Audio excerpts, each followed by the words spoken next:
વિશેની એકમ કસોટીની પ્રશ્ન બેંકનું સંપૂર્ણ સોલ્યુશન જોઈશું, જેની અંદર તમારે પ્રકરણ 1, 2, 3, 9 અને 14માંથી પૂછવામાં આવેલું છે. તો આપણે જોઈએ પ્રશ્ન 1 છે. આ પ્રશ્ન 1માંથી તમારે કોઈ પણ 5 વિકલ્પો લખવાના કહેશે સાહેબ, બરાબર. તેની અંદર પહેલો વિકલ્પ છે કે ઈસુ ખ્રિસ્તીના જન્મ પછીનું હાલમાં કેટલામું વર્ષ ચાલે છે? તો હાલમાં 2024મું વર્ષ ચાલે છે. બીજું છે સિંધુ નદી અન્ય કયા નામથી ઓળખાતી હતી? તો સિંધુ નદી એ અને બી એટલે કે ઇન્ડોસ અને ઇન્ડસના નામથી ઓળખાતી હતી, એટલે એ અને બી આવશે. એના પછી ત્રીજું છે કે આપણા દેશનું નામ ઇન્ડિયા કઈ નદીના નામ પરથી પડેલું છે? તો સિંધુ નદીના નામ પરથી પડેલું છે. એના પછી ચોથું છે શાના પર લખેલું લખાણ લાંબા સમય સુધી ટકી રહે છે? તો શિલાલેખ પર લખેલું લખાણ લાંબા સમય સુધી ટકી રહે છે. એના પછી પાંચમું છે તમારે ભુર્જના વૃક્ષ જોવા જવું હોય તો ગુજરાતની કઈ દિશાએ પ્રવાસ કરવો પડે? તો ગુજરાતની ઉત્તર દિશાએ તમારે પ્રવાસ કરવો પડે, બરાબર. કારણ કે ઉત્તર બાજુએ હિમાલય આવેલું છે, એટલે ભુર્જના વૃક્ષ ત્યાં આગળ જોવા મળશે. એના પછી છે છઠ્ઠું ભારત નામ આપણે કયા વેદમાં જાણવા મળે છે? તો આપણને ઋગ્વેદની અંદર જાણવા મળે છે. સાતમું કે તમારે સમ્રાટ અશોકનો શિલાલેખ જોવા જવું હોય તો ગુજરાતના કયા જિલ્લાની મુલાકાત કરશો? તો આપણે જૂનાગઢની અંદર મુલાકાત કરીશું, બરાબર. એના પછી આઠમું છે નીચેના પૈકી કયા સ્ત્રોત પ્રાચીન ઇતિહાસ જાણવા માટેના નથી? તો ટપાલ એ પ્રાચીન ઇતિહાસ જાણવા માટેનો સ્ત્રોત નથી. પછી નવમું છે ગાંધીજીનો જન્મ 2 ઓક્ટોબર 1879 થયો, તો આ કઈ સદીની વાત ગણીશું? તો આપણે આ 19મી સદીની વાત ગણીશું. એના પછી 10મું છે ઈરાનના લોકો સિંધુ નદીને શું કહેતા હતા? તો ઇન્ડોસ કહેતા હતા. એના પછી 11મું છે પ્રાચીન સમયમાં માનવી લખાવા માટે શેનો ઉપયોગ કરતો હતો? તો તાડપત્રનો ઉપયોગ કરતો હતો. એના પછી 12મું જોઈએ નીચે પૈકી કયા સ્થળે તામ્રપત્રો સચવાયેલા નથી? તો મહાત્મા મંદિર ગાંધીનગર અહીંયા આગળ સચવાયેલા નથી. એના પછી 13મું છે ભારતમાં કઈ સદીના પંચમાર્કના સિક્કા મળી આવેલા છે? તો ઈસવીસન પૂર્વે 5મી સદીના મળી આવેલા છે. અને પછી 14મું સિંધુ નદી ભારતની કઈ દિશા આવેલી છે? તો સિંધુ નદી ભારતની ઉત્તર પશ્ચિમ દિશાએ આવેલી છે. એના પછી 15મું ગંગા નદીની આસપાસના ક્ષેત્રોમાં કેટલા વર્ષ પહેલાં ઘણા બધા શહેરોનો વિકાસ થયેલો છે? તો 4500 વર્ષ પહેલાં. એના પછી 16મું જોઈએ ઈસવીસન એ કોના જન્મ પછીના વર્ષો છે? તો ઈસુ ખ્રિસ્તીના જન્મ પછીના વર્ષો છે. પછી સાલવારીમાં એડીના બદલે બીજા કયા નામે ઓળખવામાં આવે છે? તો સીના નામે ઓળખવામાં આવે છે, બરાબર. એના પછી 18મું જોઈએ નીચેનામાંથી કયું વિધાન સાચું છે તે શોધો? તો કે અભિલેખો પર લખેલ લખાણ લાંબા સમય સુધી ટકી રહેતા હતા, આ વિધાન સાચું છે. એના પછી પ્રશ્ન 2 છે. એનો પહેલો પ્રશ્ન જોઈએ વિકલ્પ કે આદિમાનવો શિકાર કરવા માટે કયા હથિયારનો ઉપયોગ કરતા ન હતા? તો લોખંડનો ઉપયોગ કરતા ન હતા. બીજું છે આદિમાનવો નદી કિનારે વસવાટ કરવાનું પસંદ શા માટે કરતા હતા? તો આપેલા તમામ આવશે. એના પછી જોઈએ ત્રીજું આદિમાનવો કેવા સ્થળોએ વસવાટ કરવાનું પસંદ કરતા હતા? તો એમાં પણ ઉપરોક્ત ત્રણેય વસ્તુ મળી રહે તેવા સ્થળોએ પસંદ કરતા હતા. ચોથું આદિમાનવો શા માટે ભટકતું જીવન જીવતા હતા? તો શિકાર માટે ભટકતું જીવન જીવતા હતા. પાંચમું આદિમાનવો પથ્થરનો ઉપયોગ કઈ પ્રવૃત્તિ માટે કરતા ન હતા? તો મકાન બનાવવા માટે કરતા ન હતા. પછી છઠ્ઠું ભીમબેટકાની ગુફાઓમાંથી આશરે કેટલા ચિત્રો મળી આવેલા છે? તો 500 જેટલા ચિત્રો મળી આવ્યા છે. એના પછી 7મું ભીમબેટકાની ગુફાઓ કઈ નદીના કિનારે આવેલી છે? તો નર્મદા નદીના કિનારે આવેલી છે. પછી 8મું આદિમાનવના સ્થાયી જીવનની શરૂઆત કઈ શોધથી થઈ? તો ખેતીની શોધથી થઈ. એના પછી 9મું છે અગ્નિની શોધથી આદિમાનવને કયા કયા લાભો થયા? તો આપેલા તમામ, એટલે કે મોસ શેકીને ખાવા લાગ્યા, જંગલી પ્રાણીઓથી રક્ષણ મેળવવા લાગ્યા અને ઠંડી સામે રક્ષણ મેળવવા લાગેલા. ઓપ્શન ડી આવશે. એના પછી 10મું આદિમાનવના સ્થાયી જીવનની શરૂઆતનો પ્રથમ સાથીદાર કોણ હતો? તો કૂતરો હતો. કોણ હતો? કૂતરો. એના પછી 11મું ભીમબેટકાની ગુફાઓમાં જોવા મળેલી આદિમાનવની કઈ કલા આજે પણ જોવા મળે છે?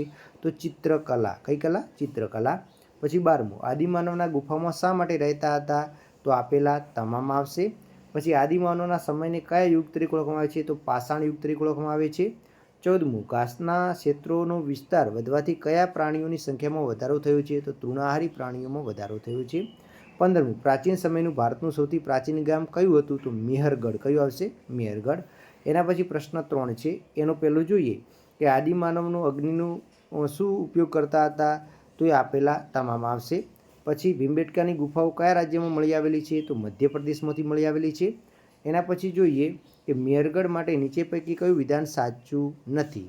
તો પ્રાચીન સમય મેરગઢ ભારતનું પ્રાચીન ગામ ગણાતો આ પણ સાચું છે. પછી બીજું, આ પ્રદેશમાં લોકો જવને આ પણ સાચું છે. મેરગઢ હાલ ગુજરાતમાં આવેલું પ્રાચીન, તો કે ઓપ્શન નંબર સી આવશે. બરાબર.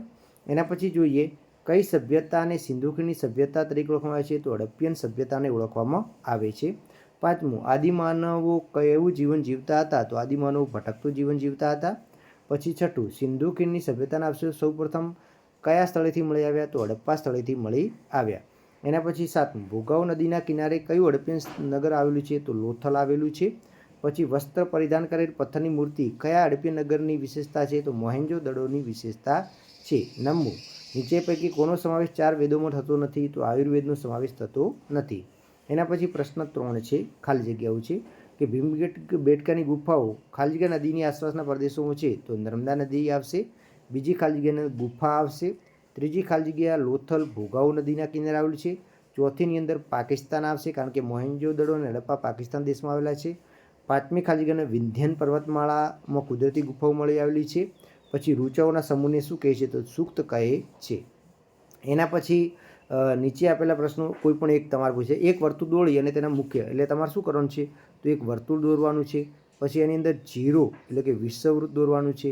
ઉત્તર 23.5 ઉત્તર કર્કવૃત્ત, એના પછી 66.5 ઉત્તર અયનવૃત્ત અને 90 ઉત્તર ધ્રુવવૃત્ત. એવી રીતે નીચે 23.5 દક્ષિણ આવશે મકરવૃત્ત અને 66.5 દક્ષિણ અયનવૃત્ત અને દક્ષિણ ધ્રુવવૃત્ત. આવી રીતે તમે દોરશો. બરાબર. મુખ્ય અક્ષાંશ વૃત્તો. પછી એક વર્તુળ દોરી એના કટિબંધો, તો આ આકૃતિ દોરી અને તમારે કટિબંધો દર્શાવવાના છે. બરાબર. આ જે છે એટલે કે અહીંયા મકરવૃત્તથી લઈ અને કર્કવૃત્ત સુધીનો ઉષ્ણ કટિબંધ, કર્કવૃત્તથી ઉપર અયનવૃત્ત સુધીનો સમશીતોષ્ણ અને એના પછી 66.5થી ઉપરનો જે છે એ શીત કટિબંધ. આવી રીતે નીચે પણ તમારે દર્શાવવાના રહેશે. એના પછી આકૃતિ દોરી સૂર્યગ્રહણની સમજૂતી આપવાની છે. હવે પૃથ્વી અને સૂર્યની વચ્ચે ચંદ્ર આવી જાય છે ત્યારે સૂર્યગ્રહણ થાય છે, કારણ કે આપણે પૃથ્વી ઉપરથી સૂર્ય દેખાતો નથી. પછી ચંદ્રગ્રહણની સમજૂતી આપણે અહીંયા જોવા જઈએ તો ચંદ્રગ્રહણની સમજૂતી આપવાની છે. હવે સૂર્ય અને ચંદ્રની વચ્ચે પૃથ્વી આવી જાય છે એટલે આપણે પૃથ્વીનો પડછાયો ચંદ્ર ઉપર પડે છે એટલે આપણે ચંદ્ર જોઈ શકતા નથી. એના પછી ટૂંકા પ્રશ્નો છે, તો કે આપણા દેશના લોકો કયા ધર્મ પાળે છે? તો હિન્દુ, જૈન, ઇસ્લામ, બૌદ્ધ, ખ્રિસ્તી, શીખ, યહૂદી, પારસી વગેરે ધર્મ. ભારતમાં બોલાતી કોઈપણ 4 ભાષાઓ ગુજરાતી, હિન્દી, તમિલ, તેલુગુ, કન્નડ વગેરે લખી શકાય. ભારતમાં ઉજવાતા મુખ્ય તહેવારો દિવાળી, ઓણમ, દશેરા, પોંગલ, હોળી, ઈદ, નાતાલ, મકરસંક્રાંતિ વગેરે. પંજાબનું કયું નૃત્ય જાણીતું છે? તો ભાંગડા નૃત્ય જાણીતું છે. ભારતમાં કયા ધર્મ પાળનાર પ્રજા સૌથી વધારે છે? હિન્દુ ધર્મ પાળનાર પ્રજા સૌથી વધારે છે. પર્યુષણ તહેવાર કયા ધર્મ સાથે જોડાયેલો છે? તો જૈન ધર્મ સાથે જોડાયેલો છે. પછી જોસેફ ખ્રિસ્તી ધર્મ પાળે છે, તેથી પ્રાર્થના કરવા માટે કયા ધાર્મિક સ્થળે જશે? તો ચર્ચમાં જશે. પછી શીફા મુસ્લિમ ધર્મ પાળે છે, તો તેનો તહેવાર કયો છે? તો ઈદ અને મોહરમ તેનો તહેવાર હશે. રાસ ગરબા માટે ગુજરાત જાણીતું છે. પછી કથક કયા? તો કે કથક એ ઉત્તર પ્રદેશનું લોકનૃત્ય છે. શિવરાત્રિનો તહેવાર તો કે હિન્દુ લોકો ઉજવે છે. પતેતીનો તહેવાર તો પારસી લોકો જોડાયેલા છે. મલયાલમ કયા રાજ્યમાં બોલાતી ભાષા છે? તો કેરળ રાજ્યમાં બોલાતી ભાષા છે. શીખ ધર્મની સ્થાપના કોણે કરી હતી? તો ગુરુ નાનકે કરી હતી. અને કર્ણાટક રાજ્યમાં કઈ ભાષા બોલાય છે? તો કન્નડ ભાષા બોલાય છે. તો આઈ હોપ કે આ વિડીયો તમને પસંદ આવ્યો છે. ચેનલને સબસ્ક્રાઈબ કરો અને વિડીયોને લાઇક કરો.